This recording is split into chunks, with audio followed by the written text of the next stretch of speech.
Ngubingelele mbukeli ngiphinde ngomukele kwesimanje sikulethela zona ke indaba ehamba phambili ke efika ngaso ke isikhathi uwelile Mchunu ke uthi ke uhleli libhojozi njengoba ke ukhuzani ke ezokhipha lapha ke ialbum yakhe nge15 ke khona le ngoma ke ayinama minutes ke amaningi uthi ngempela ke uwelile ke Mchunu ke ukhuzani ke ucasuke ngempela kuyona ke kuleyo ngoma ke kungenzeka naye ke futhi ke uyathiteka yena ke uwelile ke kungenzeka ukuthi ukhuzani ke umfoka Mpongose ubhokile lapha nawe uzobhoka naye ke uwelile Mchunu ke ngabe kungenzeka yini lokho mbukeli mangwaya lapha naye izazi comment section sizovula ukuthi wena ngabe ubona kanjani uwelile ke ngabe ke kufanele ni ke ahlale libhojozi ngoba ke uwelile ke umngani wakhe futhi yena ke ukhuzani kungenzeka ni ke ukhuzani ke ejikele yena ke uwelile Mchunu ke embhoke kuyona ke lengoma ke azoyikhipha yena ke ukhuzani ke umfoka Mpongose asize lapha ke ezazi comment section imbukeli sizo uvo lwakho wena ngabe ke uthini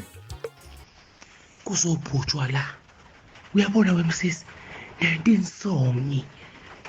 lo bolu uthek 9 namaminute amangaki uthek 9 my hey thukuthele lengane thukuthele xhashazwe kakhulu ithukuthele